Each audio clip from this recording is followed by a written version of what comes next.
Hello and welcome to Salute Your Sports. Common and Chef here with Tom Castleman.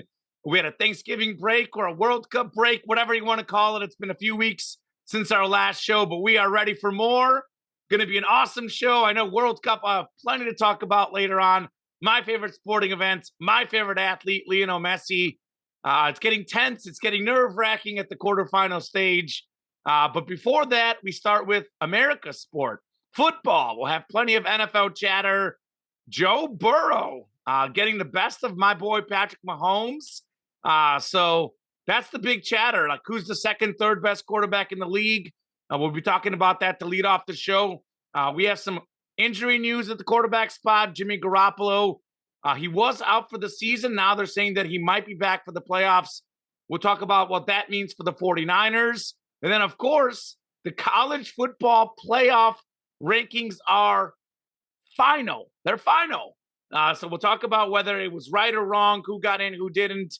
And I mean, I think the big news there is that Alabama is not in the playoff, which is something that we are not very used to seeing.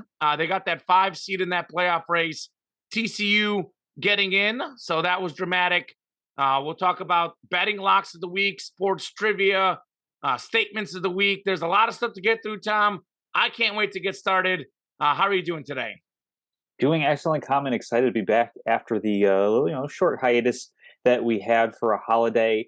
And like you said, I mean, we're going to start with probably the biggest game, the biggest outcome from this past week in the NFL, which is the Cincinnati Bengals once again vexing the Chiefs on the way to a victory. It's a little bit inexplicable because I think that if you were to ask just John Q. Public, most people would probably say, Patrick Mahomes, the better quarterback, Kansas City Chiefs, the better team.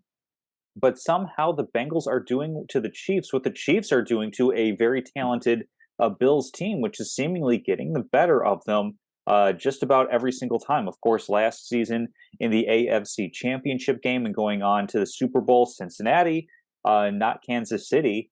This game, admittedly, much, much lower stakes, and certainly this is going to be setting up as a potential playoff matchup. But that kind of leads into the question of, if we want to talk about the pantheon of the modern day quarterback, who's kind of at the top of that list? Is Joe Burrow for you ascending to kind of like that top 5, top 3, top 2 kind of area? Because I know we're pretty much agreed on who number 1 is currently. Does Joe Burrow leapfrog over, say, Jalen Hurts, Josh Allen, guys that we were talking about as midseason MVP candidates? Where's Burrow ranking for you right now? I am ready to leap for Joe Burrow. I've got him number 2 quarterback in the NFL. Obviously, that gap is very close. Burrow, Hurts, Tua, got to throw him in the mix, leading the NFL in QBR, playing great. Josh Allen, the huge talent. But I'm ready to put Joe Burrow as the second best quarterback in the NFL right now, behind Patrick Mahomes, who is in his own class. He's the best. Joe Burrow right now, Tom, second in the NFL in passing yards behind Mahomes, tied for second in passing touchdowns with Josh Allen. Also, 3 less interceptions than Josh Allen and 3-0 head-to-head against Patrick Mahomes. To be the best, you got to beat the best. Obviously, a small sample size. Obviously, a team game. But I would say Joe Burrow's done a lot of things that Josh Allen hasn't done, by the way. Joe Burrow's already played in the Super Bowl in his second season. He's won a Heisman Trophy winning. I know that was in college, but he's won a national title, a Heisman Trophy. He's got that it factor. I know it's hard to describe, but he's just got it. I know there's actually Tom Brady comparisons out there with Joe Burrow, like the clutch play, the cool moments, and I'm buying into them. Joe Burrow is so good. That pass he made at the end of the game against the Chiefs, it was like, I think, 3rd and 11, pressure in his face. Passes a perfect spot to T. Higgins for the first down. And you know what? They get a field goal there. They're up 6. Chiefs probably win that game. They got a touchdown on the other end. So that was clutch to literally win the game. He made so many big plays. Think about this, too. Joe Burrow is a better quarterback than Josh Allen. I know Josh Allen is a better athlete. He might get more rushing yards, etc. But look at their completion percentage. 69% for Joe Burrow, 64% for Josh Allen. I just trust Joe Burrow more. He may not have quite as good of an arm He might not have quite the same physical tools of Josh Allen, but he's giving me Mhm. Tom Brady vibes, the smarts, the clutch play. I'm ready to say that Joe Burrow, to me, Tom, uh, behind Patrick Mahomes, if I was drafting NFL quarterbacks right now, you put me in an NFL draft, you give me whatever team, no matter the team it is, Mhm. Mahomes, hands down, number one. He's blowing everyone away in all the categories, talking about it factor, all that. Mahomes is one. I'm taking Joe Burrow two. Then I'm actually sitting there thinking about three. I might take Josh Allen three. Then fourth is probably between Jalen Hurts and Tua, who I put ahead of Justin Herbert, by the way, because Mm. speaking of it factor, winning games, coming up clutch, Tua, I think, is fantastic at the moment. I know he's got great weapons, but those guys didn't do as good without him. So if I'm drafting these guys, Burrow is number two as far as best quarterbacks in the NFL at the moment for me.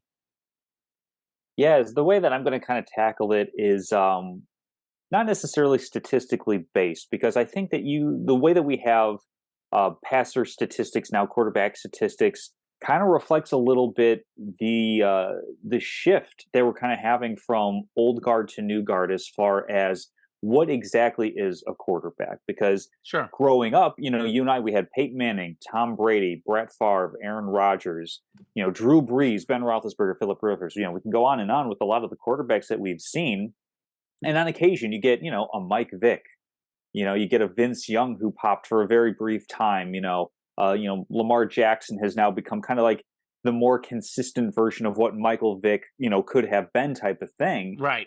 And so when you say, like, okay, who's the second best quarterback, if we're saying pure passer, yeah, I'm absolutely open to having that conversation with Joe Burrow being behind Patrick Mahomes on that front. But I mean, the reason why I'm not really going to go too much into statistics is because if you look at something like QBR, which takes in both what you're doing as a passer and running the ball, you've got Mahomes, Tagovailoa, Allen, Hurts, Smith, Brissett, Goff, Derek Carr, Lamar Jackson, Dak Prescott. Joe Burrow's not even top 10 in QBR, and But yet he's if you ahead flip of Josh over, Allen in QB rating. if you go to QB rating, exactly, where that's a little bit more of that traditional passer only model. So Sure. for me, it kind of, you just have to go based on eye test. And for me, I'm going to say Joe Burrow is not the second best quarterback. I think I Ooh. still go Josh Allen, Okay. simply because, yeah, he makes untimely interceptions. He's got 11 of them this season. Mm-hmm. Guys like Burrow, Mahomes, they have 8. So a couple more interceptions out of Josh Allen. But you look at kind of what Buffalo is able to do. They're able to use Josh Allen as an additional runner, as an additional weapon.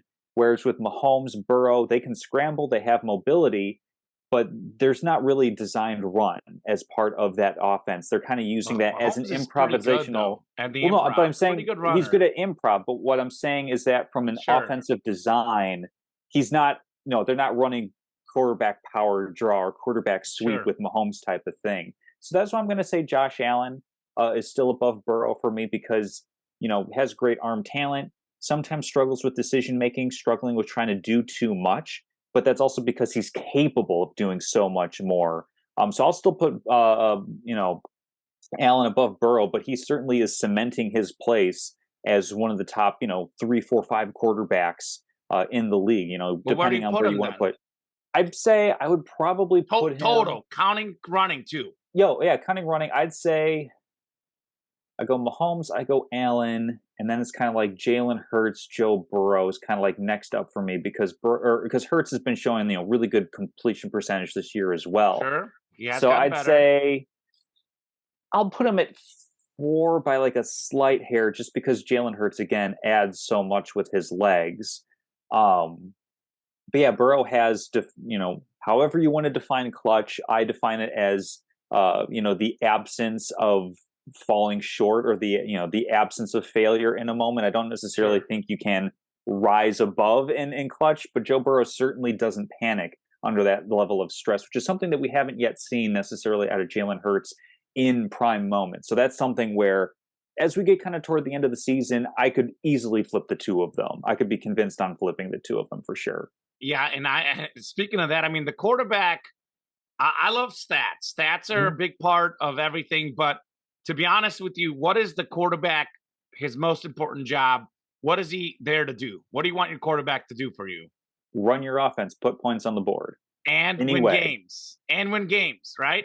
this is going to come up with our second topic as Okay. well. Not Yeah, and I know it's gonna be a yeah. little different. I'm gonna sound a little hypocritical, but it is different with different teams. So personally, in a big game scenario, I know Josh Allen does very well running the ball. I know Jalen Hurts does too. Mhm. But Jalen Hurts in some of these games where he's played, like when he's had to make passes, he hasn't made them.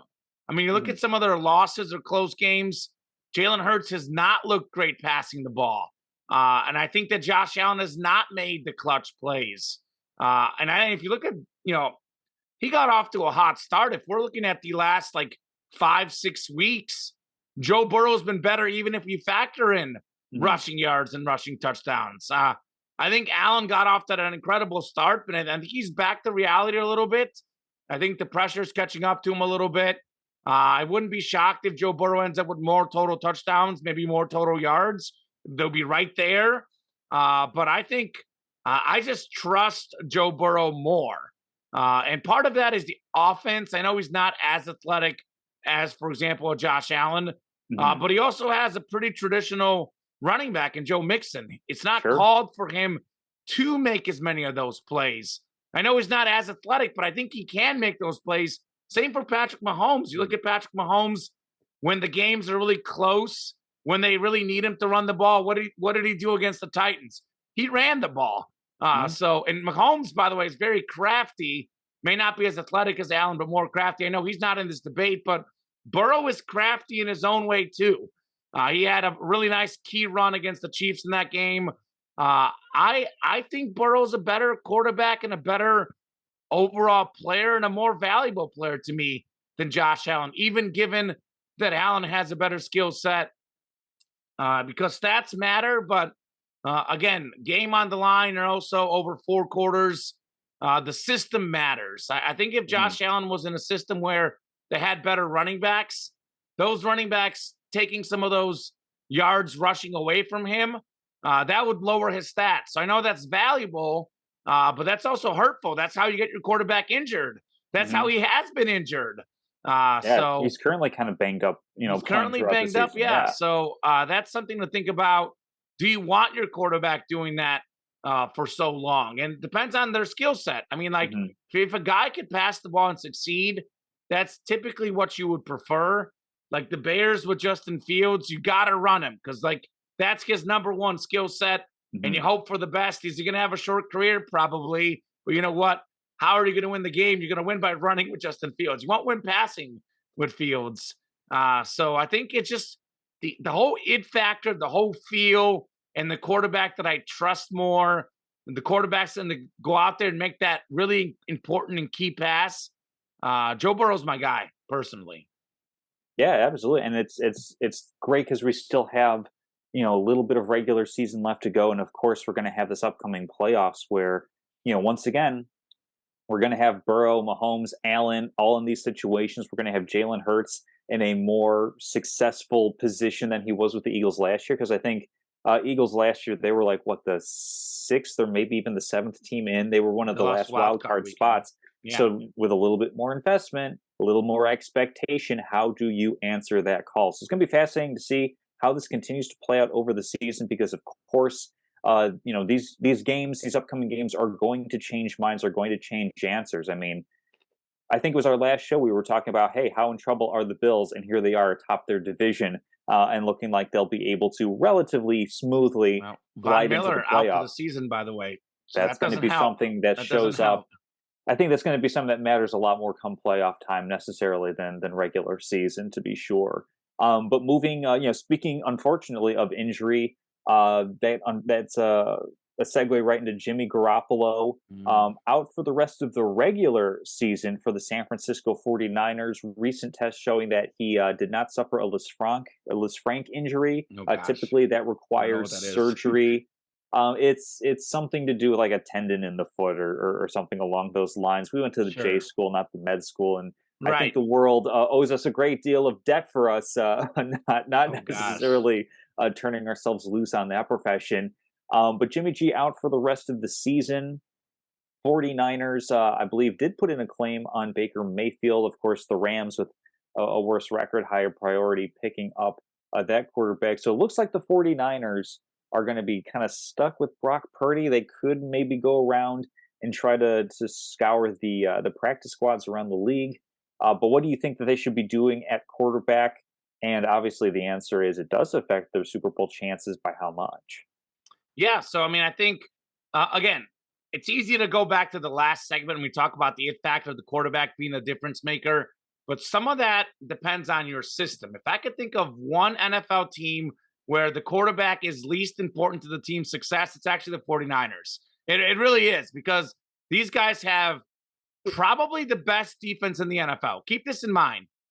Dominant defense. They've given up 17 points or less in the last 5 games. And the one they gave up 17 was to Miami, who's a top 3 offense, top 4 offense in the league, along with the Chiefs, Bills, Eagles. So I think they shut out, I believe it was the Saints. And they've been, I mean, even the Chargers, a good offense. They limited them completely.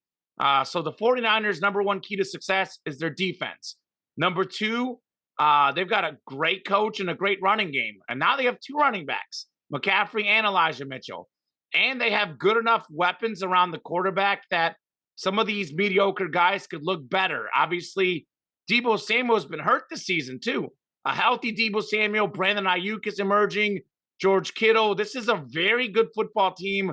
Now, their biggest problem is injuries. They've had so many injuries the last few years. I mean, obviously, the Bills are in that discussion now. The Bengals are getting there. But we look at the last 4 years, the Chiefs are the class of the NFL. No question about it. The 49ers would be in that discussion if they didn't get hurt every season. I mean, these guys were in the NFC title game last season, Super Bowl a few years before that, and the year before that, they would have gotten further if not for injuries. Mhm. So I think they got to stick with Brock Purdy. I know when I first put this in the rundown, I was thinking, I was going to say, do not go after Baker Mayfield. You don't want to mess up the team chemistry. They can't get Baker anyways. They can't get him because the Rams got him. But I think that one thing about this team that's very key is that these guys know how to win road games and road games in the playoffs. We saw them go into Lambeau Field, beat the Packers in the playoffs. So I'm not too concerned with their playoff seeding necessarily. I know they're not going to get a top 2 seed, but I mean, 49ers season team against teams like the Eagles, Vikings, Cowboys, the top seeds in the NFC. What do those teams have in common? The current teams. None of them have had playoff success. I know the Eagles won the Super Bowl a few years back, but that was a completely different team.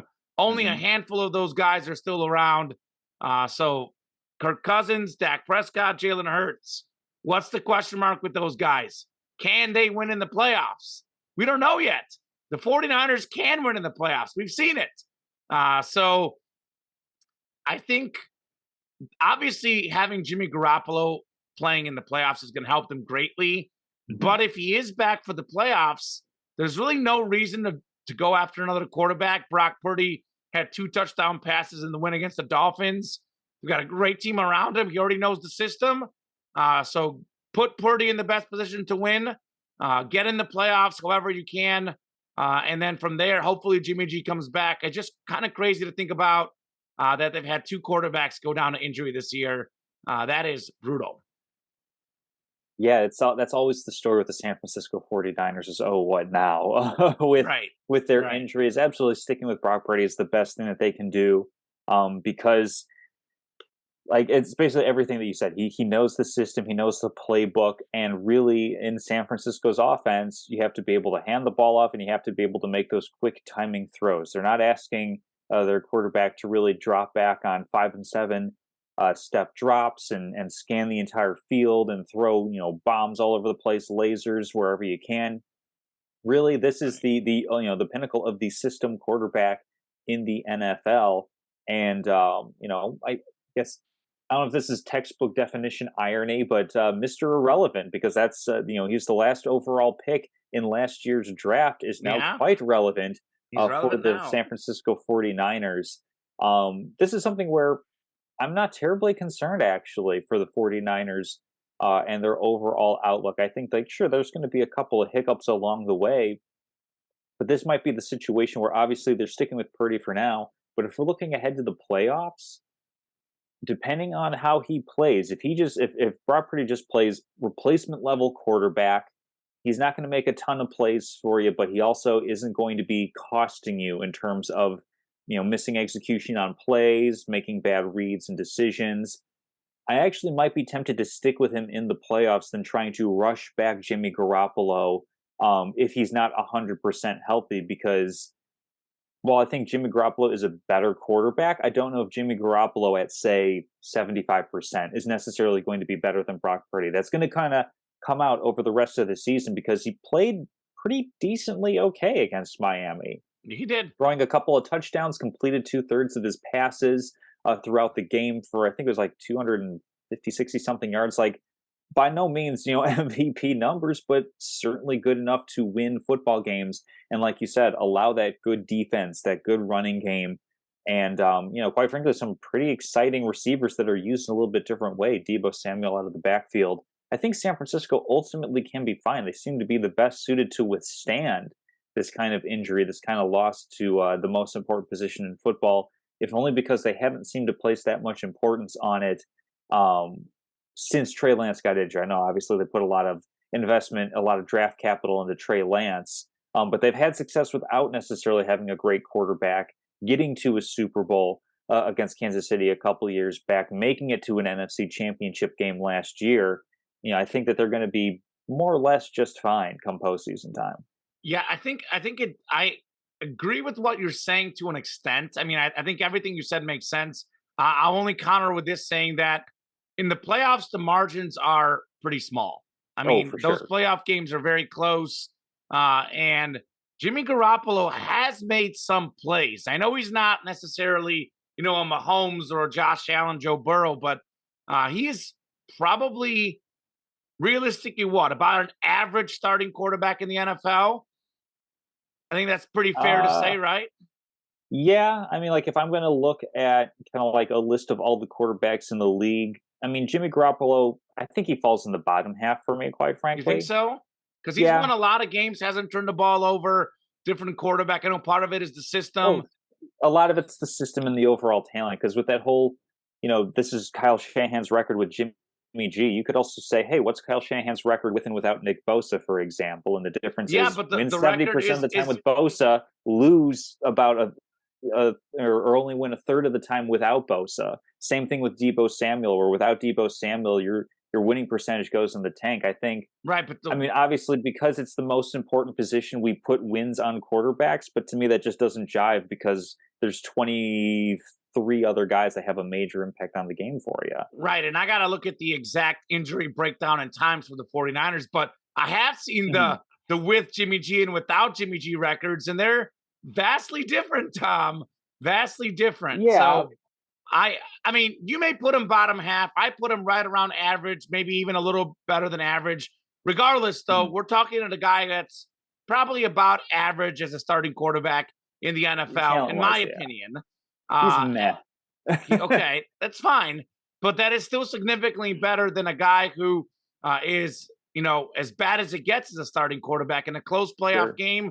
You need a guy who is a good quarterback, and I think for them and for Jimmy G both, because I think they're kind of in a weird spot because are they going to let Jimmy G go this season? I mean, are they going to go back to Trey Lance? What's going to happen? Jimmy G obviously also, whether he stays with the 49ers or not, he's kind of trying out for his future, essentially. So, I mean, if he's really banged up, I get what you're saying. But if he is even close to 100%, I think that you got to put him back out there in the playoffs. He's been there. He's been in those situations. Brock Purdy is not.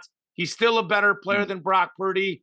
And whether Jimmy Garoppolo plays or not, even though he may not be great, they may be the team that's most ready to win without him. But that may be the difference between making the Super Bowl and not making the Super Bowl. I think the AFC is where most of the top teams are. I think the AFC is probably going to be the champion this year. But I look at the NFC, I think it's wide open. And I think the 49ers with Jimmy Garoppolo will make the Super Bowl if he's healthy. If Brock Purdy's the quarterback or Jimmy G is not healthy, they will not make the Super Bowl. So I would say stick with Purdy for now, but I'd go back to Jimmy G if he's close to healthy, Tom. I think that could be the difference for them and for him in terms of just a lot of different things. Yeah, no, the how healthy is he is definitely a key part of that equation. Really quickly, I counted up the quarterbacks in the league. He falls right around like 14, 15, 16 for me. So I agree with average. I won't Okay. disagree with that. He Moving doesn't turn to the ball over. It's very important. QBR, passer rating, he doesn't turn the ball over. Very important. I mean, there's So, there's that one pass where he had his eyes closed in the Super Bowl against the Chiefs. I don't know. It's yeah, I'll go with you and say average average. on Okay, that front. sure. Certainly, no average teams here amongst the college football playoff rankings. Everything came out after, quite frankly, a bit of a wild weekend when it came to some No of those kidding. championships. Kansas State upsetting Texas Christian University. And then, of course, we had, I'm blanking on the other Utah. major one, Utah. Thank you, Utah. over USC. Yeah. So a bit of a shakeup, a couple of teams getting reshuffled. USC was sitting at 4. Win and you stay in. They failed to meet that directive. TCU also not winning, but because it was in the championship game, only one loss on the season. The committee saw fit to leave TCU in that playoff. So everything is set right now. We've got Georgia facing off against Ohio State. One loss on the season, didn't have a conference championship game. And then we have Michigan, who won the Big Ten rather handedly, going up against TCU. So, I mean, the big question, of course, is did the committee get it right, in your opinion? What would you have possibly changed, maybe? And then I don't know if we want to get in a little bit of outlook, we can, but I know there's certainly still going to be information coming out on who's playing in the bowl game, if there's any Yeah. Let's injuries, not who's do sitting picks out. now. Let's save Well, that for a not we're not future going to do show. picks now, but how do you think the football committee did given their directive? Well, to be honest with you, Tom, I'm still not sure. I'm thinking about it because I think there's so many good arguments to be made. So first off, obviously Georgia #1, undefeated SEC champs, defending champs, correct, 100%. Michigan #2, undefeated, dominated Ohio State on the road, Big Ten champs, 100% correct there. The Mhm. 3, 4, 5 spots is really where the debate begins. So USC, as you said, would have gotten in as the 4 seed, maybe the 3 seed if they win the Pac-12 championship. They got beat pretty bad against Utah, so they're out. They're Mhm. 10th in the rankings. Kansas State won the Big 12, but had 3 losses, so they're 9th. They're out. Utah won the Pac-12. They were 8th, but they also had 3 losses, so they're out. Clemson 7th, had 2 bad losses. They won the conference title game, but ACC was brutal this year. They're Mhm. out. Tennessee 6th in the rankings, but they had 2 bad losses down the stretch, 14 to Georgia and 25 to South Carolina, not to mention their quarterback out for the season with a horrific injury. So that really leaves the only team that has any claim whatsoever to getting in. Of course, it's always this team. This is always where the controversy begins. It's Alabama at #5 with 2 losses, no conference title game, but they lost by 1 at LSU on a 2-point conversion. They lost by literally 1 inch in that game. Mhm. Tennessee, they lose by 3 on the road. And that was actually a game where the kicker missed a kick. Tennessee's kicker makes a kick. Could have gone either way. So then we have TCU, you mentioned, 1 loss, losing in the conference championship game to Kansas State. And then we have Ohio State, 1 loss, but they didn't play in the conference title game. They lost by 22 to Michigan at home, and that was the last time we saw Ohio State. Mhm. So those 3 teams is the debate, 3 teams for 2 spots. So if we're going strictly off resume, the committee did get it right.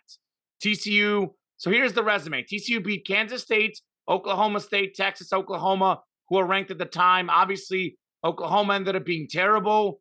Oklahoma State didn't end up in the final rankings.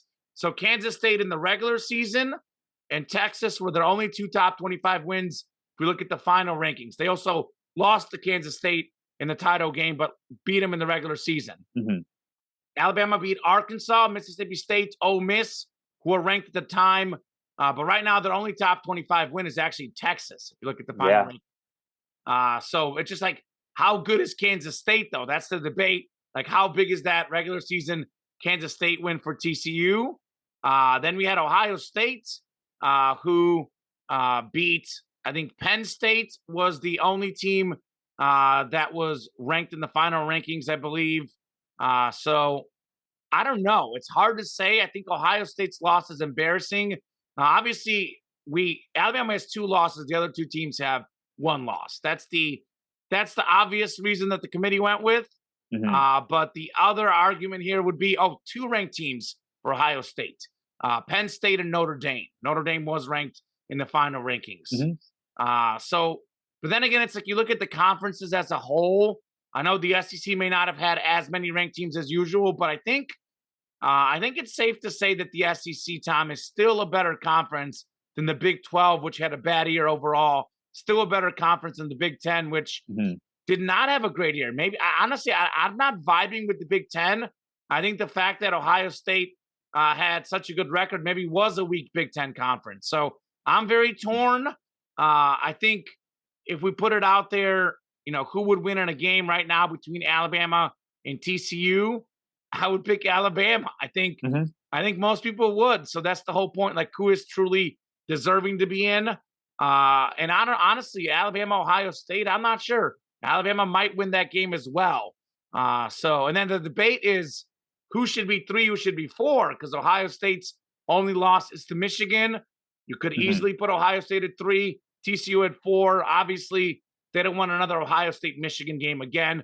Although, to be honest, that might be the coolest thing to see. Yeah. And, I mean, if the committee, and this is what a lot of people talk about, the committee is obsessed with money, matchups, etc.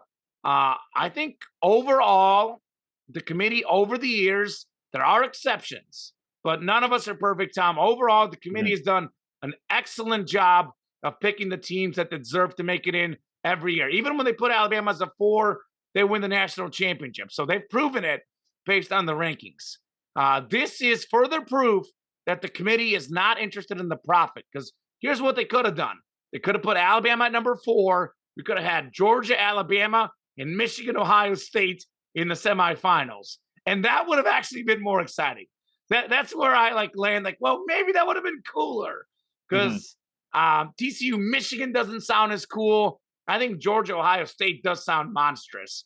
But I do think that Georgia, to me, is clearly the best team in the country. I mean, anything could happen, but I would be surprised if they didn't win the national title again. So I guess I'm okay with it, because you can argue it's Alabama's fault for losing 2 games.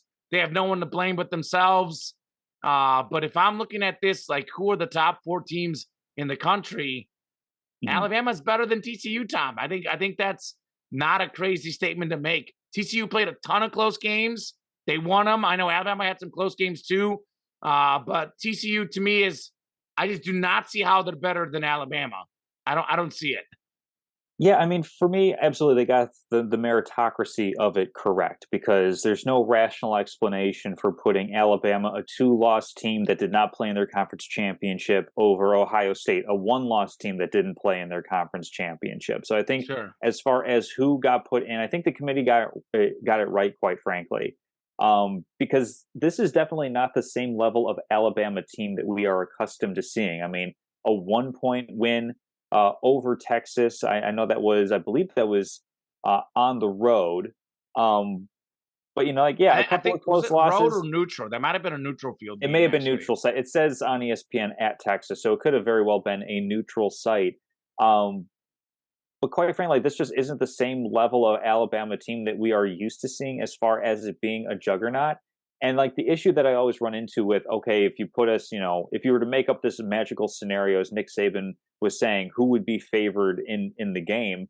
To my mind, that just kind of screams well, then why even have a season at all? Just go off of the top recruit rankings, have, Alabama, Georgia, these teams are always going to be at the top because the SEC is a hotbed for talent. Nobody's denying that. But then to me, the regular season has to matter. The regular season has to have some level of importance.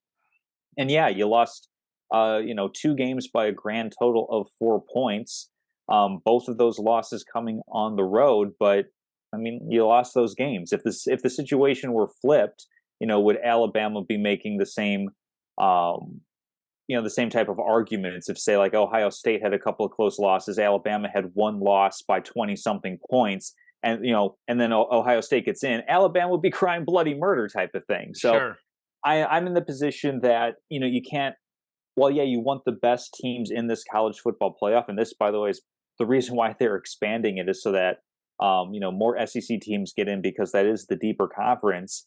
But I think that the committee pretty much got everything right. They've definitely shown that they are staying away from the conference rematch, because I think it was, they avoided doing Georgia, Alabama, the one year that both teams were in the college football 2 playoff. years they were both in. So like they avoid Yeah. doing that sort of matchup where it's like, okay, you guys are playing for a second time right away. And I think it's also because they want to split up some of that Big Ten viewership, because obviously Ohio State, Michigan is going to be a massive watch. But I think they're kind of like doubling that up, because Michigan fans are going to be hate watching Ohio State and vice versa. So they're kind of like trying to bump those Sure. numbers up that way, as opposed to admittedly small viewership with Texas Christian versus Georgia, which is going to be massive. So it feels like Yeah, profit but wise, I they're kind mean, of balancing that out a little you bit. got to figure the nation though. If we're talking about viewership, Alabama, Georgia, Sure. Ohio State, and Michigan, I think it's more so that they want to see these conferences go up against each other. Yeah. If they were concerned about viewership, they would have put Alabama in the playoff. True. Yeah. And I'll counter your whole thing. It is obviously true that it's not the as dominant Alabama team as we've Mhm. seen. And I think part of that is their defense just wasn't as good this season.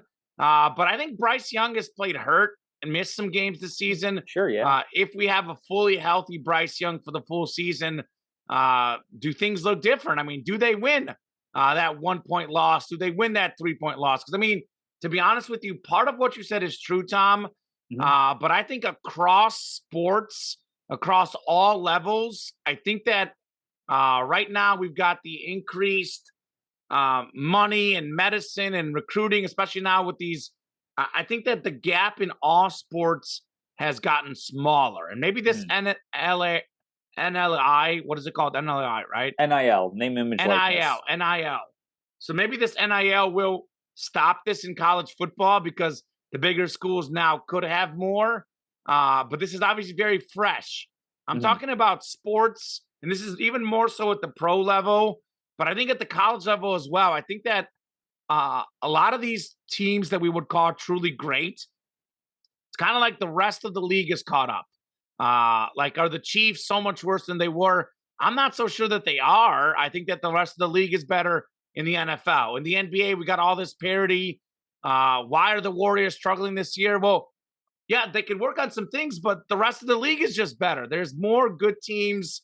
And we see this at the World Cup, too. I've been watching it in soccer. Across all sports, there's more good teams than there's ever been. So part of like, this isn't the same team we're used to. I think a lot of that has to do with just the rest of sports Mhm. catching up to Alabama, to figuring out like, how do we go up against this team? Because I mean, there's now so much tape on Alabama, and there's also so much like hype to play Alabama. Alabama, like in like 2011 and 2012 or whatever it was when they won back-to-back championships, Alabama was not such a it was Texas back then. It was, Mhm. Oklahoma.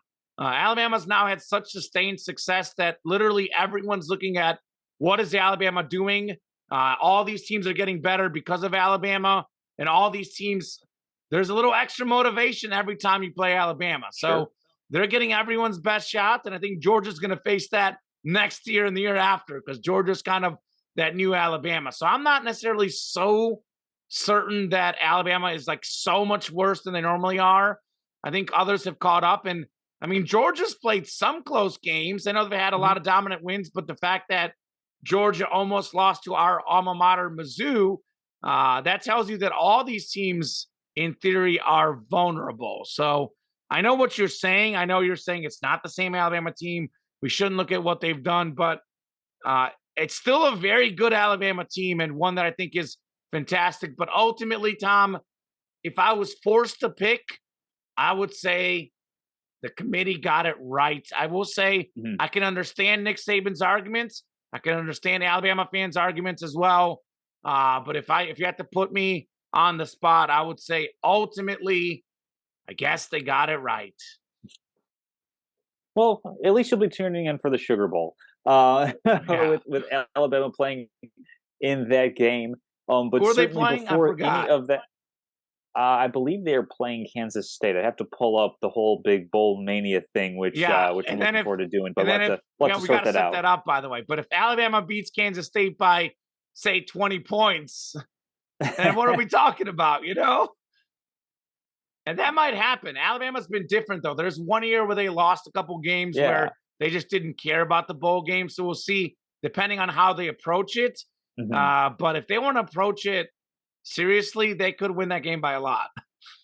Yeah, we'll definitely see how that goes as far as who is even playing in that game, because there could be a chance that maybe Bryce Young decides, hey, I'm about to be the number one overall pick in the NFL. Sayonara. We'll see how that goes. Same thing with Will Anderson being a top prospect, but that's certainly a speculation that we will have for another day as we get closer to bowl season. Prior to that, prior to watching any of those games, Common, Yeah, you have been one more losing thing. sleep. Oh, Yeah, one go more for it. thing. Sorry. Ohio State, the receiver. I hate that he's not playing in this college football playoff. That's all I got to say. Then he Oh, can go to Jackson the Smith and World Cup. Jigba. It bothers me so much. I know we'll talk about it more when we get to predicting these games, but it Sure. just drives me nuts. You can get hurt in practice. We had Yeah. Kareem Benzema at the World Cup get hurt in practice. We had the Bucks offensive lineman before the season get hurt in practice. I can't stand that a playoff player, a first round pick, is missing the college football playoff. I would put him lower on my draft boards because of it. But go ahead with the next thing. It just bothers me, man. Well, clearly, in your ordinary state, you've been losing sleep, as you were mentioning, I have before the show. Working by day and World Cup watching by night. I think looking at everything, the we're other way, approaching actually. more or less even schedules. I know you mentioned some of those group stage games were up, odd hours of the morning, but Friday, 2 p.m. on Fox. We're going to have Netherlands and Argentina. We're going to have, before that, Croatia and Brazil in the morning. And then, of course, on the other side of the bracket, England facing off against France in the 100-year World Cup.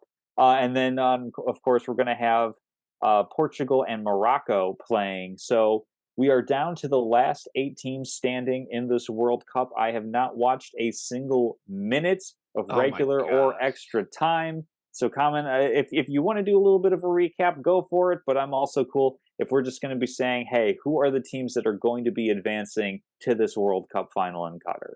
I am very disappointed, Tom.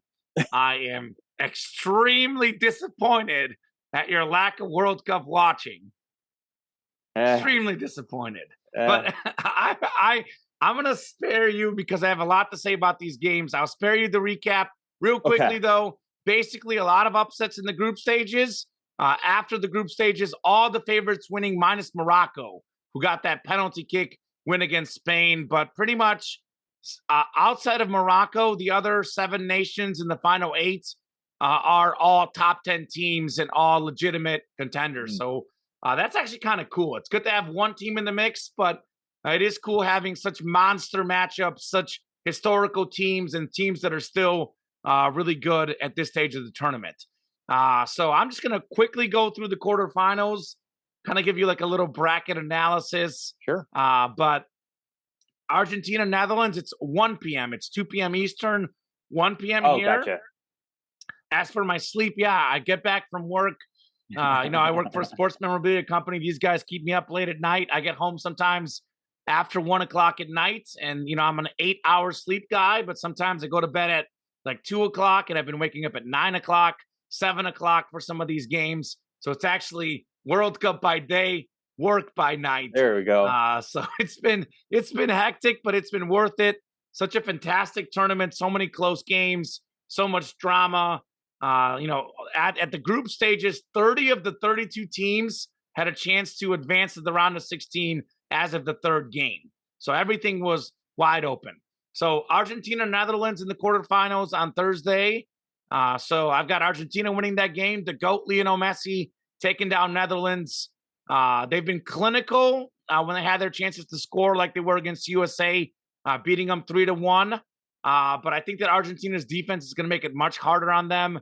Messi looks amazing, by the way. 3 goals in this tournament, scored in 7 of the last 8 matches for Argentina. Young forward Julian Alvarez has emerged, replacing Lautaro Martinez, who, by the way, was Argentina's second leading scorer, but he wasn't playing well. The coach dumped him, went with the young kid, and the kid is producing. So give me Argentina to beat the Netherlands in the quarterfinals. Brazil should beat Croatia, who will be exhausted after a penalty kick shootout in their last match. Brazil's rested some of their stars throughout this tournament. Neymar was hurt, but he's back and looked good in the last game. So Brazil should have no problem against Croatia. That's going to set up a juicy World Cup semifinal. Tom, I know you don't follow soccer very much, but the biggest rivalry in sports history, bigger than anything we have in America, bigger than anything we have at any sport across any level, is Brazil versus Argentina. Right. So that might be watched more than the final. If that's the World Cup semifinal, Messi and Argentina against Neymar and Brazil, the world might explode. I think literally it's going to be outrageous. That's going to be. I hope not. Crazy. Can you imagine how angry I'm going to be if the world ends because of soccer of all things? I'm going to be furious. That's the right way to end the world. Soccer is life, man.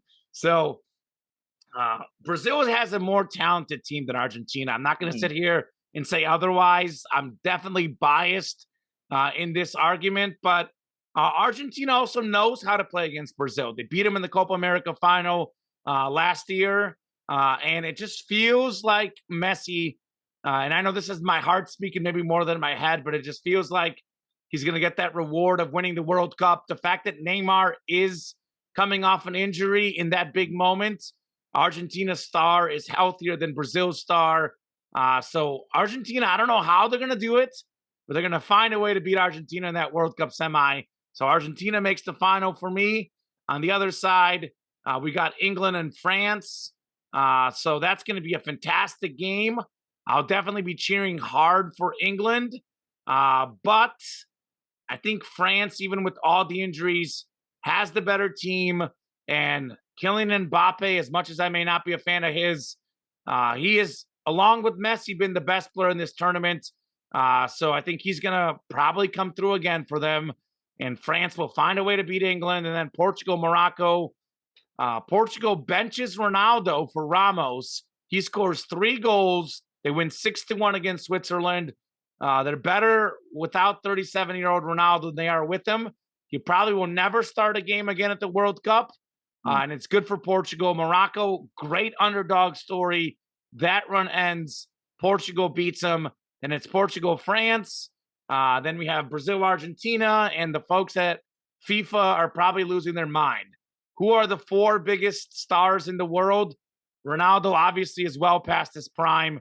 Nowhere near being one of the best players in the world, but big name, brand recognition. It's Messi, Ronaldo, Neymar, Mbappe, and all 4 might be in the semifinals.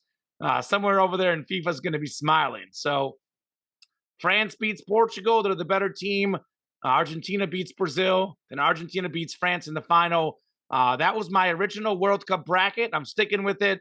Messi scores the goal in the final. Argentina win by 1, and the GOAT takes home his World Cup. There's your whole breakdown. That's all you need to know, Tom. Well, based off of that breakdown and everything, and just like, I mean, I'm looking at the scores of these games. It certainly seems like Brazil is a team that is pretty much like clearly separated above every opponent it has played so far. I don't know about that. The last game, they didn't look great in the group stages. They were winning 1-0, 2-0. They lost the game. The last game, they looked great. Isn't that, well, I mean, again, I'm not actually watching the soccer matches, but isn't that the sort of thing where not necessarily, like 1-0 isn't necessarily 1-0 if you're like in controlled possession throughout the game? Correct, like, but they were not that great in that game, though. Okay. I watched that game. And the thing about Brazil, that first half against South Korea, they looked unbeatable, but they won 4-1. There was 4-0 in the first half. So Brazil has played one half that's been better than anything we've seen, but the rest of the tournament they haven't played like that one half. So I don't know. All right, well, You I mean, know, I'm gonna go with Brazil winning it now that my original pick of the waffles are out. And Belgium. That's on right. the other That was a side, disaster.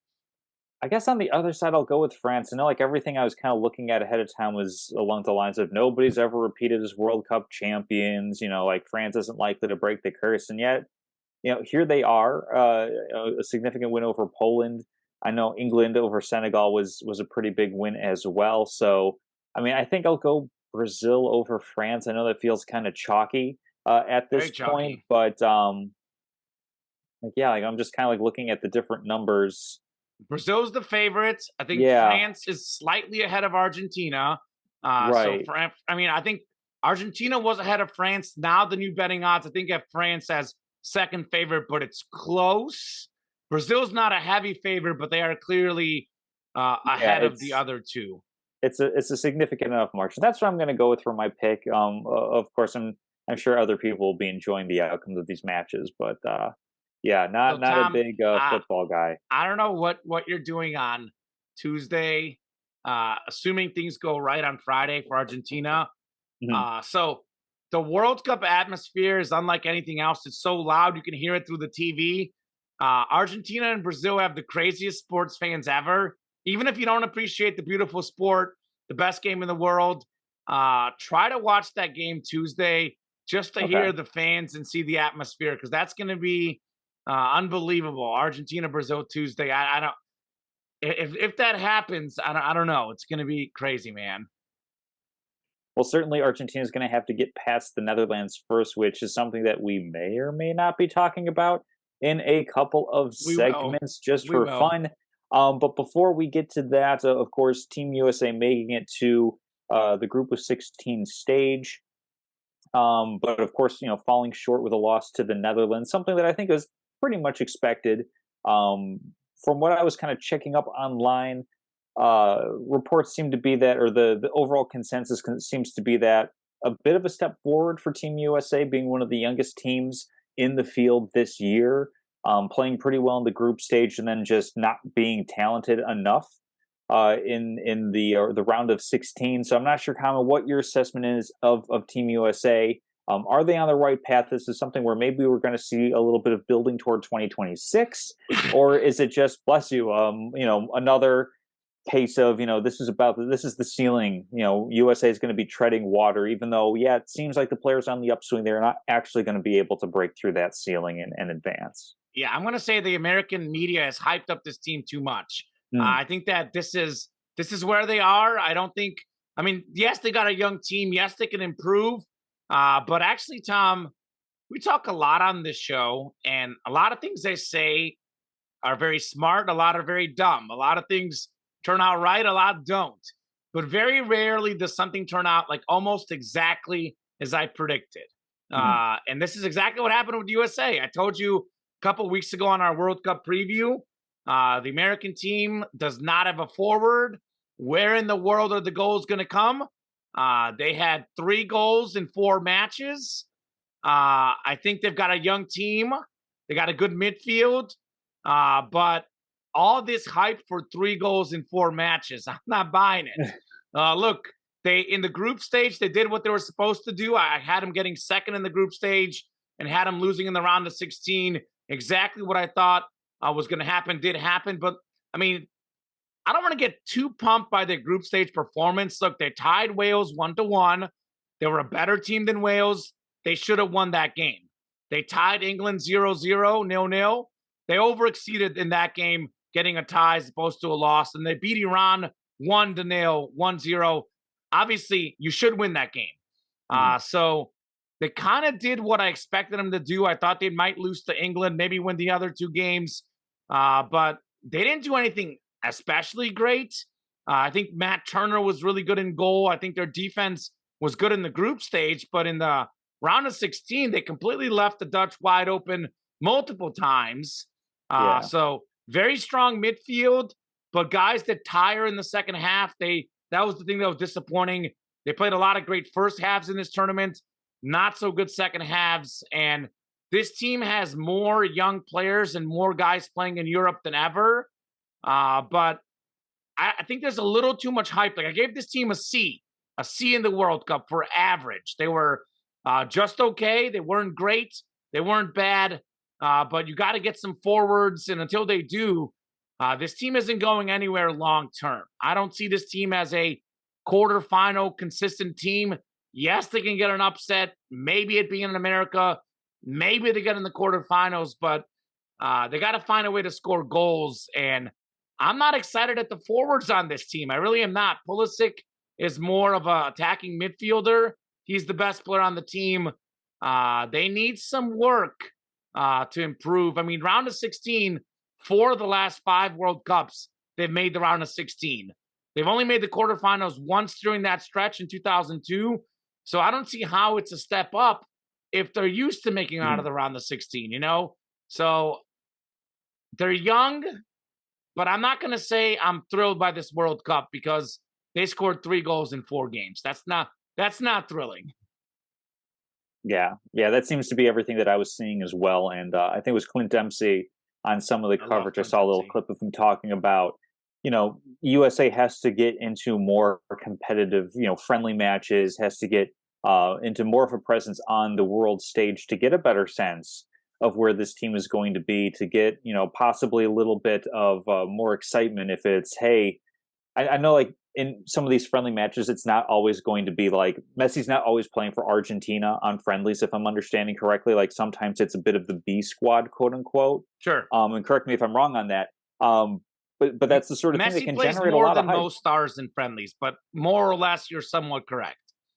Yeah, so like if like obviously U.S. Mexico is a huge rivalry in its own right, and they have that match. But if you have some more competitions on that level to get a better sense of where the team is, to build a little bit of excitement and to give a little bit more incentive for American players to want to play soccer at that level, because as we've talked about, more athletes are going to play basketball, are going to play football, because those are the things that drive sports media content in this country. There could be a little bit of a path forward, but from what it seems like right now, still a lot of heavy lifting on the U.S. team to kind of build that up. Real quickly, 2 things to that point. So one thing so America is, if you look at the FIFA rankings, they're ranked higher than what they are as a team. I don't know if you want to pull them up. I think they're ranked like something like 16 or 12, 13 in the world. So they play in the CONCACAF region. So they're in the worst region in the world. I mean, Europe, South America, even Africa and Asia might be better. The CONCACAF region is terrible. Look at what CONCACAF did at the World Cup.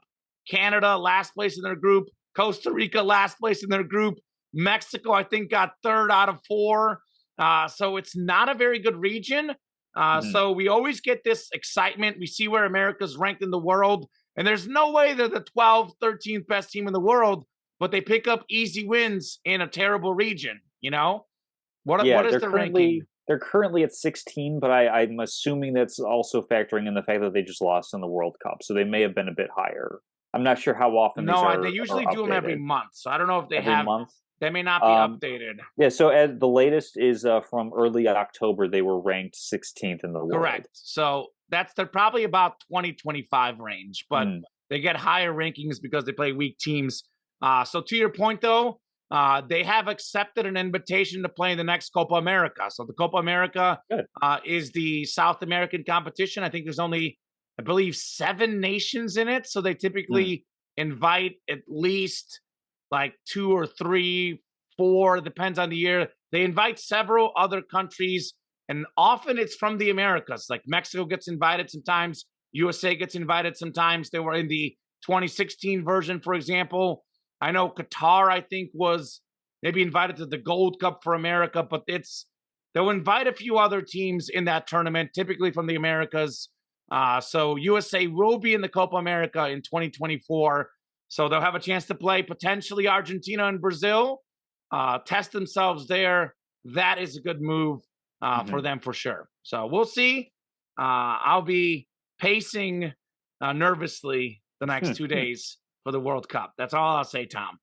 Absolutely. Well, I think we'll both be pacing nervously as we arrive at betting locks Ugh, of the week. ugh. Off air, we might want to address this segment a little bit, but currently, I believe I am sitting in first place at 8-12-1.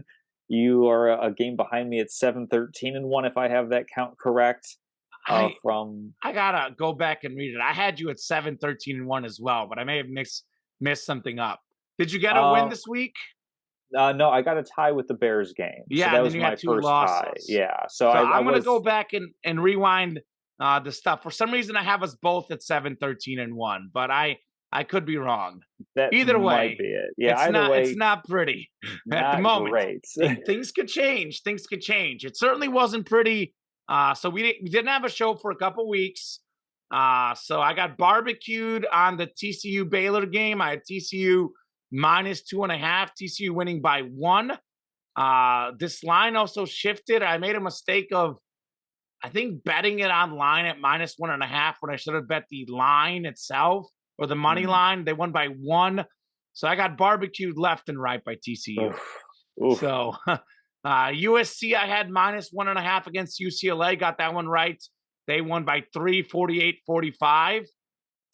Then the Vikings, I think, were supposed to beat the Cowboys, and they didn't. That was one of the all-time worst picks I've ever made. So 1-2 week for me. Mhm. And it was even worse for you, Tom. Oh, 1-2. You washed on the Bears-Falcons game. You had Bears +3. They lost by 3. Bills Browns under 43 points. Moved it to That Detroit. one went way over, 31-23. Then you had Broncos -2.5 over the Raiders. Raiders won by 6. I told you not to bet on the Broncos. Yeah. They're a terrible Lesson football learned. team. Do not bet on the Broncos ever again, unless it is for them to lose. So hopefully we regroup here. I feel good about my picks. Mhm. Obviously, we'll talk off air. I'm not sure next week if we'll have a show or not, but obviously, regardless, World Cup is winding down. So I'm going to go World Cup theme. I'll let you make your picks first. Well, quick question on the World Cup theme because I've got 3 NFL picks, but I might flip to this. So, Okay. and this is a little bit of education for our listeners as well, perhaps. Sure. So we've got Netherlands and Argentina. You've got Netherlands +245, Argentina +125, and then a draw at +220. So that would be for the draw that it is tied at the end of regulation extra time, Correct. and then the game is decided on penalty kicks. So Who the way advances? those lines are done, Mhm. let me pull it up too to make sure on my phone exactly what it is, because I've got it Yeah. at +120. But and I know we're looking at different Yeah, places. yeah, I like using Bovada because I don't have to have an account with them to look up Yeah, the I numbers. use the DraftKings, and I have another one. I use a couple other books, but Yeah. I'm gonna go off DraftKings for this one. Mhm. So I'm got it at Argentina +120, Netherlands +260, and a draw at +220. Now, to advance, this is over any time, penalty kicks regulation. Argentina is -160, Netherlands is +135. So basically, the +260, +220, +120 are the lines over regulation. So let's just Gotcha. say that it ends in a draw, and Argentina wins in extra time or penalties. If you bet the Argentina money line in regulation, which I will do, Mhm. you would lose. Right. So simple as that. Okay. For that. So actually, I might just go ahead and pick my picks now since we're talking Go about for it, it. yeah. I'll go ahead and pick it. So I'm going to go Homer here. Why not? I'm going to put all my heart into it. Might as well pick my betting locks as well. So give me Argentina +120 over Netherlands. I'm going to say Argentina wins over 90 minutes, maybe for the simple fact that my heart could not handle a 120-minute game in penalties. Penalties are way too stressful.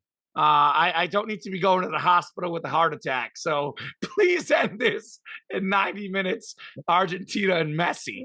I think Argentina also, Tom, they know that Brazil should beat Croatia pretty handedly. If they play 120 minutes against Netherlands, then they have to play Brazil the next round. And then they could potentially be exhausted, could get embarrassed against Brazil. So I think there's going to be a sense of urgency for them. I think they don't want to see 120 minutes. Don't want to see extra time. I think if it's like tied with about 10 minutes to go, I think Argentina is going to go for it. That may result in a counterattack and a loss the other way as well. But I'm going to bank on them going for this one. They're the favorite. They're the better team. They've got the best player in the world in Messi.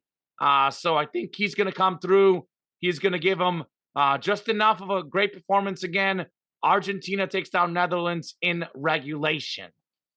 So I'm going very homer on these betting locks of the week. Very homer. How homer are you for how is that homer? Well, Do you have any tie? Well, yeah, no, but you're not from Argentina or have any Argentinian roots, do you? I don't know if that counts as homer. I am an honorary Argentinian this month. Oh, I forgot. Messi awarded you with laurels and you know. So okay, the whole ceremony. Do you know what we've been doing? My girlfriend makes Argentina Fugaza pizza, and we have the pizza before each game for good luck. So I'm immersed in Argentina culture, Tom. I have never cheered for something more in my life than Messi to win the World Cup. Given that it's his last chance, this would be either the happiest sporting moment of my life or the most gut-wrenching. So I'm going homers in the sense that I'm going with picks for the team that I like. So I know I'm not Argentinian, but sometimes it feels like I am, Tom. So keeping with that theme, I'm going to give out a plus money here. Plus money special, big time plus money. So I'm going to go Messi to score a goal in this game. It's plus 160 on DraftKings. I believe that's over 90 minutes. But regardless, I'll say it's in the 90 minutes. He'll get a goal plus 160. He scored in 3 out of 4 games at the World Cup so far. 7 of his last 8 games for Argentina. The best player of all time on the biggest stage. His team needs him the most. Messi finds a way to score this goal. Keep in mind, he takes their penalties, takes their free kicks. If they're going to win this game, they probably need a goal from him. So since I'm already going to say they're going to win the game, might as well pick Messi to get a goal. So I got 2 plus money bets here. So I'm going to go a little more minus. Actually, the best I saw it as is at minus 125 on Brazil, Croatia over 2.5. Some places have it minus 135, but I did find it at minus 125, which is within our bounds, especially considering that I've given 2 plus money picks out. We'll go minus 125 on DraftKings, Brazil, Croatia over 2.5 goals. Brazil just scored 4 in the first half in its last game. Neymar's back. Croatia played 120 minutes and penalties against Japan. They're going to be worn out. Brazil, I think, jumps out early, takes a 2-0 lead. Croatia, those guys are fighters. They'll fight. Maybe they get one back. Maybe they allow one, trying to get one back. This could go 2-1, 3-0, 3-1 type deal. But I'm looking at 3 to 4 goals in this game. So over 2.5 seems like a good play for me. So that is over 90 minutes, to be clear. Over 2.5 in 90 minutes. So if for some reason it goes to extra time, if it's 1-1, then it ends 2-1 Brazil in extra time, I would not win the bet. Okay, sounds good for me. I'm going all NFL, going American football, you know, the sport that we invented and are the only ones that play, but we say we're the best in the world at it. Sure. So I'm going to go with the Baltimore Ravens on the road, plus 2.5 against Pittsburgh. Tyler Huntley, of course, is going to be most likely playing for Lamar Jackson. I don't think he's officially ruled out, but highly doubtful to play. The Ravens, quite frankly, are just overall a better team than Pittsburgh. And Huntley has actually proven to be a pretty decent fill-in for Lamar Jackson. He has the entire week to take all the first-team reps and prepare. So give me the Ravens to cover 2.5 in Pittsburgh. Similarly, I am not quite sure what's happening, but Detroit is favored against the Vikings at home. Give me Vikings plus 2.5. This line doesn't really seem to make any sense to me whatsoever. I know Detroit Lines has look been good playing, lately. you know, they have been playing well lately, but the Vikings are atop the division. And last I checked, Kirk Cousins is playing, Justin Jefferson's playing, Dalvin Cook's playing. I don't think there's any major injuries for Minnesota. So I'll go ahead and take 2.5 points on the road there. And then I'm going to go out to San Francisco and pick the Buccaneers to cover 3.5 on the road. So I'm going all road covers here. We just saw a game where the Buccaneers did not look great against the New Orleans Saints, a team that has really solid defense, not so great quarterback play, and a fairly decent running game. Does that sound like anybody that the Buccaneers might be playing? I think the Buccaneers can keep it within a field goal, even if San Francisco does win. Brock Purdy does play pretty well. The Buccaneers have a really solid defense. I don't think they're going to give up a whole lot. And if Tom Brady has shown us nothing in his career, it's that he can go and get that one good drive you need late in the fourth quarter. He is more than capable of going out and doing that. So give me the Buccaneers plus 3.5 on the road this week. Yeah, isn't it weird how bad the Bucks offense is in three quarters? In the fourth quarter, they show up. It's It almost just like happened to, yeah. a lot. Let Brady call the plays at the line, and forget everything else. They should play that way the first three quarters with urgency. Mhm. Tom, I might disagree with all of your picks for what Oh. it's worth. I disagree on the Steelers Ravens Mhm. just because I think that the Steelers have played great ball of late, and I think a lot of it isn't a coincidence. T.J. Watt is back. I Sure. actually think Pittsburgh might win that game, and I also think that Huntley as quarterback last year did not do great, at least on the win-loss mark. Ravens really faded last season without Lamar Jackson. I think Lions Vikings could go either way. I don't. I mean, I'm just saying I'm not going to bet on either of those games because I'm not confident enough. I've actually Yeah. stopped betting on NFL lately because it's just too unpredictable for me. I'm sticking to the World Cup, which has worked out mostly okay until the other day, which was not great, but mostly Mhm. okay. Um, I just I don't know. The Vikings last time I bet on that same type of line, the same logic as you, it didn't work out for me. We'll see. Huh. I don't think the Lions are quite as good as the Cowboys. Yeah. I don't think It's that Fox is going to take that late afternoon game and flip it to a completely different one. yeah, no, that's fair. And then as for the Bucks, yeah, I don't know what's gonna happen in that game. I mean, it's like I'd almost rather play Niners minus 3.5 or Bucks money line because the Mm, Bucks could lose by 10, 15. Brady's either going to get that winning drive at the end of the game to not only win the game or cover the points, or they'll be behind so bad that you won't have the chance. So I don't yeah. know. I'm torn. I actually let me look. I looked at the NFL lines earlier this week just for myself to see if there's any bets that interest me, and I do not see a single NFL line this week that I feel confident about. Probably the most Mhm. confident line this week for me, Tom, would be the Dolphins -3 at the Chargers, given that the Chargers are struggling mightily. That's Yeah. might be the only NFL bet I make this weekend. That's how unsure I am of all these lines. So we'll see. Going to be fun to track for sure for betting locks of the week. I know we'll do better than last week because simply we can't do any worse. I mean, actually, we Yeah. can, but I don't think it's going to happen. Yeah. Yeah. Oh, here's hoping. Trivia. I have one that's a little bit evergreen, but if you got one that's a little bit more topical, go for it. I think mine is kind of topical. It's a very hard trivia question. Hmm. I think you'll need a lot of clues. We were talking about this again. I work at work.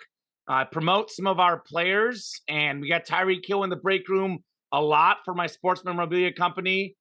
We get Jalen Waddle in the break room a decent amount. So right now, Tyreek Hill is first in the NFL in receiving yards. Jalen Waddle is fifth. My trivia question is when is the last time there were two receivers from the same team that were both top five in the NFL in receiving yards? Ooh. And my first clue I'll tell you is that it is not two superstars. Neither of these guys are superstars. They both had career seasons. I really don't think you're going to get this without clues. I was shocked when I saw Hmm. this. Okay, so that Absolutely shocked. immediately eliminates my top couple of guesses because my first one was going to be Randy Moss, Chris Carter. Second guess was going to be Torrey Holt, Isaac Bruce. So I'll give you a clue, and I have to look this up. I'm not Okay. sure if those guys have done it, but it is more recent guys. Okay. Ooh, more And I was recent. surprised how because that was my first guess: Randy Moss, Chris Carter, Isaac Mhm. Bruce, Torrey Holt. Uh, I got to go back and see if those duos did lead it. They might have both been top five, but I was also surprised at how recent these guys were. So these are guys Um, that we would have watched their entire careers. watched their entire careers. Two good receivers, but guys that had Literally, both happen to have a career Yeah. season at the same season. Neither of these guys, Tom, is going to make the Hall of Fame. So we're not talking about, I mean, obviously good players, but we're not talking about, Um, truly elite receivers I'll go historically. Homer on this one. Would it happen to be Brandon Marshall and Alshon Jeffrey for the No, Bears? nope. Okay. Because I know like there was that one season under Mark Trestman where the Bears actually had like some decent offense. It's roughly the same era as those Roughly the guys. same era. Same seasons within. I mean, I think these two, they Mhm. would have been teammates that same year that those two were. So the best receiver of the two is not as good as Brandon Marshall. So I'm telling you, we're not talking about like legendary receivers here. I'm shook at one of them is active still. One of the players is active still. Hmm. I'm trying to think of clues that won't give it away, but might Right. help you. Maybe Des Bryant, Amari Cooper. Did they line up? Nope. No. Um. Might be a little too recent. Okay. Well, one of the receivers Uh-huh. plays on the Bills right now.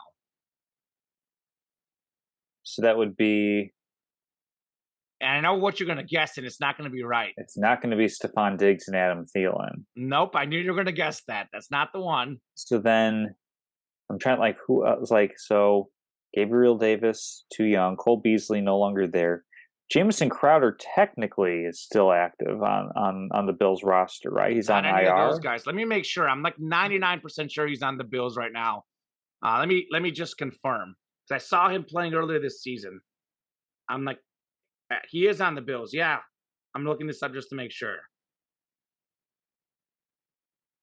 Who did they sign that was like an older guy? Not Isaiah McKenzie. It is an older guy.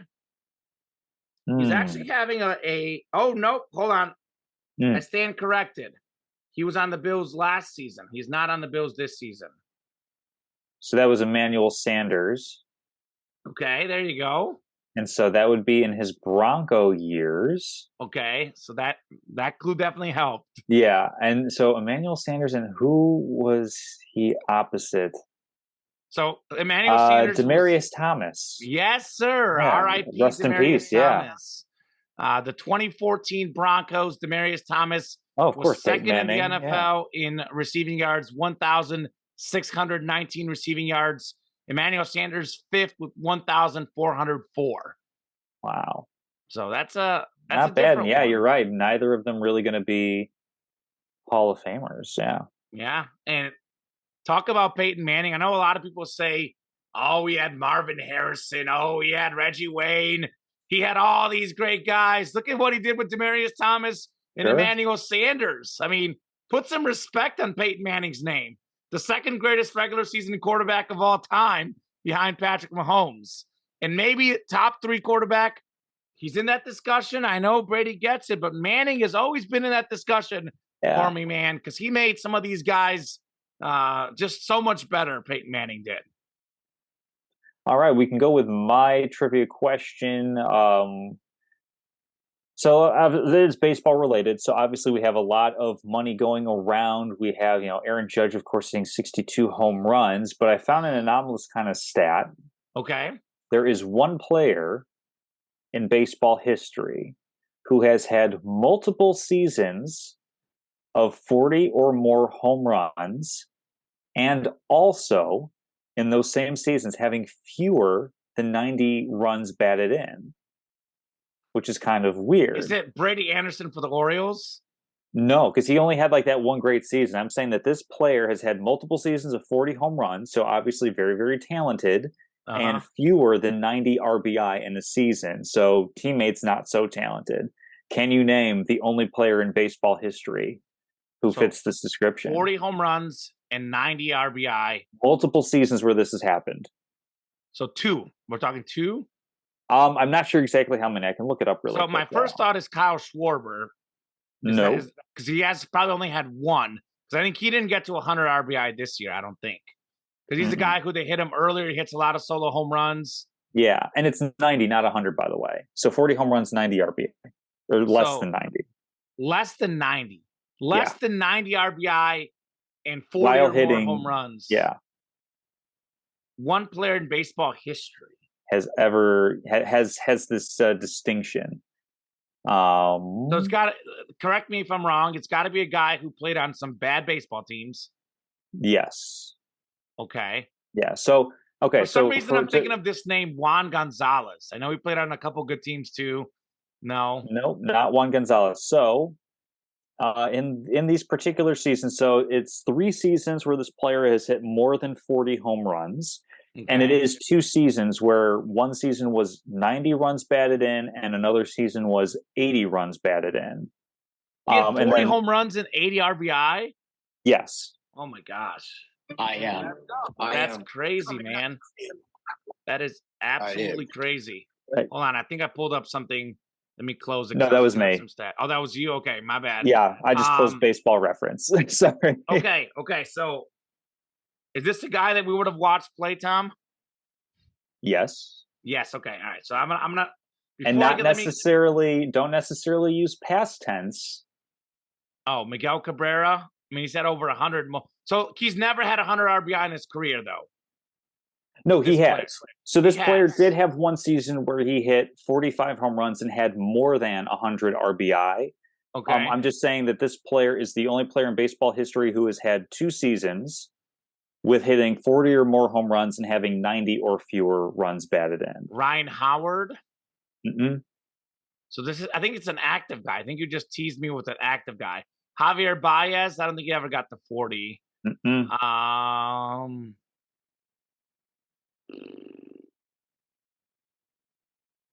Bryce Harper. Nope, but you're getting warmer. Getting warmer. I already guessed Schwarber. um. Yeah, I guess. Yeah, same part of the ballpark, same part of the field. Okay, so it's an outfielder. Mm-hmm. Okay.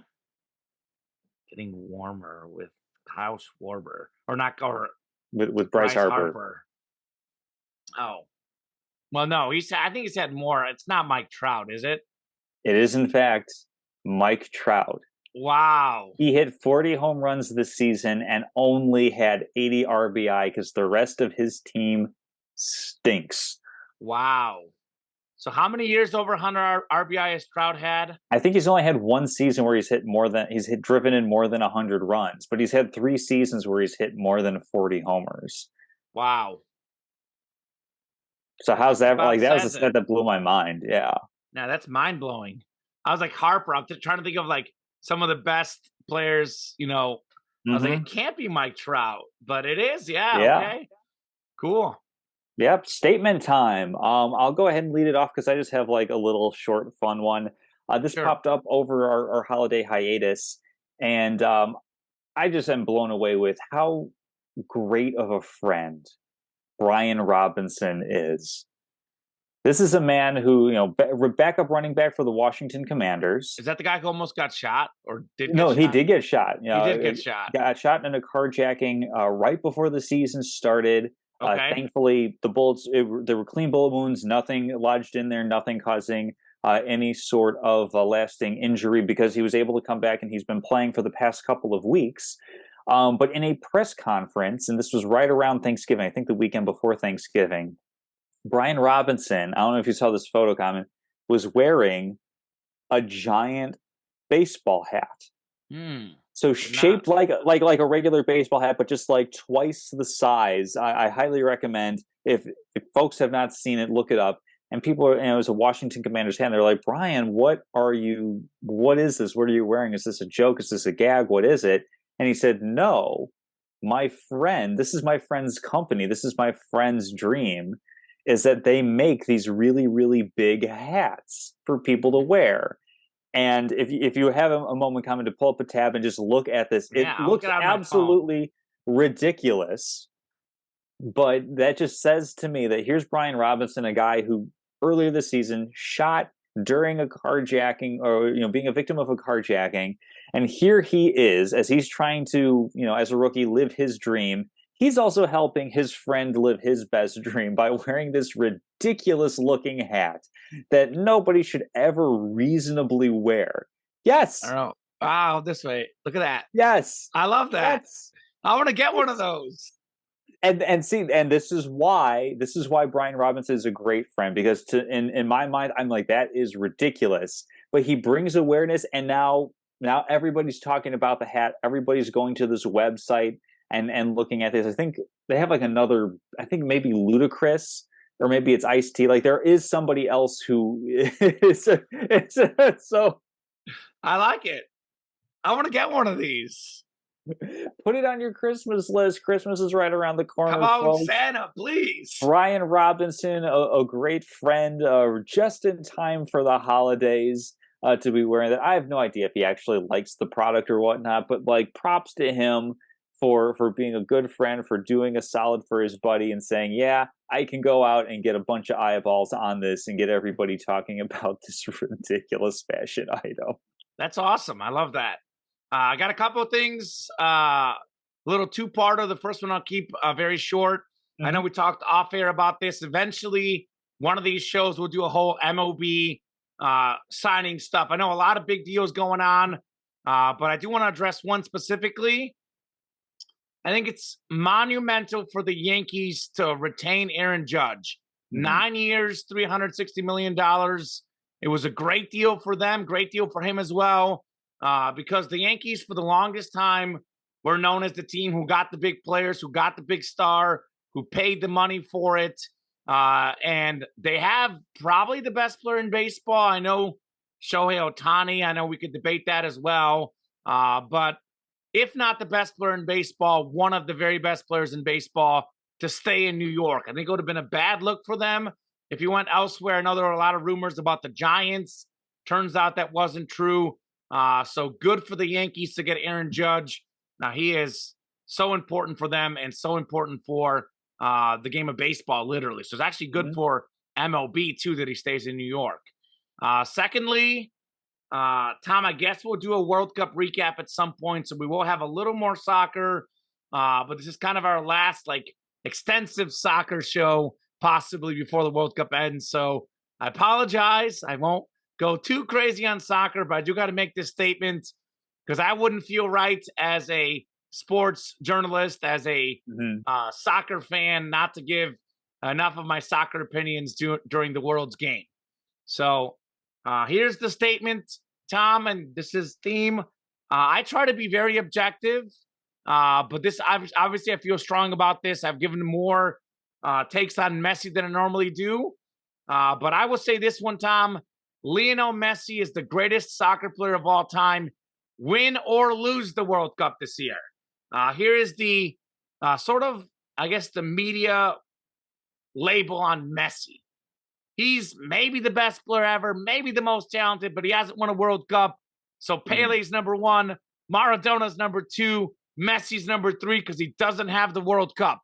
He needs the World Cup to be regarded as the greatest of all time. I'm going to tell you that he doesn't need the World Cup. It is a team game. He is the best player of all time. Messi just recently played in his 1,000th career game, Tom Castleman. A couple weeks ago, we had a trivia question. Most World Cup games played ever, 25. If Argentina wins in the quarterfinals and make it all the way to the final, Messi will play in 26. He'll break that record. So regardless whether it's 24, 25, 26 games, let's just call it 25. We're talking about 25, 26 out of 1,002-3 games. It'll be then. That is such a small number of games to be factoring in for the GOAT debate. By the way, Messi has the most dribbles completed in World Cup history. He is among the most goals scored ever. He's got 9 right now. He gets another one, he'll be in the top 10. He gets another few, he could be in the top 5 all time in World Cup goals. He was already player of the tournament in 2014. He's done a lot at the World Cup itself. His team just wasn't good enough. They went up against Germany in 2014. Germany beat Brazil 7-1. How is it a crime to lose to Germany in the World Cup final? That was a stacked and loaded Germany team. Mm-hmm. Much better team than Argentina was that year, given Messi's teammates. So he's the best ever. He's got the most total goals and assists in soccer history. He's got the most assists ever. He'll probably finish with the most goals ever. Statistically, he's got the most dribbles too. I mean, we're talking a guy who is number 1 or number 2 all time in goals scored, assists, dribbles completed. He does everything. He is number 2 all time in career trophies won. Could be number 1 by the time the season is over. Team trophies. He's won 7 Ballon d'Ors. That is the most in the world. No one else has 6. No one's going to touch him. That record's going to stay till the end of time. 7 Ballon d'Ors. He's got the most golden boots. He's got all the records, individual and team. He's won everything you can win. He's won, La Liga. He's won the French League. He's won multiple Champions Leagues. He's even won the Olympics. He's won the Copa America. The World Cup title, which is the team title, is the one and only thing he hasn't won. I think he wins it this year, but even if he comes up short, all his accolades, all his stats, all the games, all that he's done, he's the best ever. I can't say over 25 games, just because he hasn't won. Pele won a few World Cups. There was one year where Pele won the World Cup. Guess what happened, Tom? He got hurt in the group stage, and his country won the World Cup without him anyways. That team was so stacked. It was basically Brazil was the Golden State Warriors. Then Pele was Kevin Durant. They were already the best or one of the best teams. So does Kevin Durant get credit for his rings with Golden State? Are we going to give Pele all this credit for all these World Cups he won on an already stacked team? I mean, come on. Messi's the best ever. Win or lose the World Cup. He's done enough for me. He is my GOAT now and always. A once and future GOAT. That's right. He's the man. There you go. Yeah. I guess I'm excited to find out what the results are and kind of loosely keep tabs on Argentina this week. Maybe I'll text you. So Friday and Tuesday. Friday they Those play are the big dates. And then it's both at 1:00 and it's both on Fox. So very simple. Then if they make the final, it's 9 a.m. on Sunday the following week. So know what I'll be doing during those times. I'll be nervously pacing and hoping for the best. Also, I do stand to win a lot of money if it happens. There you go. There's also that. Yeah, $50 bet for Messi most goals and Argentina World Cup pays off to over 1,000. Then I had 100 for Argentina to win, pays off to 600. Then another like 50 for Messi most goals pays off to 600. Currently second for most goals. We needed Mbappe to stop scoring. That's all we need. Mbappe to stop. So keep that in mind. 3 goals for Messi, 5 for Mbappe. If France gets knocked out against England, though, then it's there you go. Messi's. Everything is Messi's. So we'll see. Overall, good show. I know typically we don't talk this much soccer, but we'll be a lot NFL themed, more college football. We'll have some MLB, NBA. Believe it or not, college basketball, March Madness is only a couple months away. The college tournament stuff. So we'll have all that stuff coming up. Any final thoughts from you, Tom? No, I think that does it for the show this week. Looking forward to getting back to it maybe next week, depending on schedule. But certainly before the Christmas holiday to kind of do a little kind of year-end recap type of show. Oh, yeah. We got to do one of those. That's a great idea. All right. Well, thanks, Tom. We'll see you soon. Thank you to all the viewers, listeners. You guys are awesome. Salute Your Sports, the place to be. We'll see you soon.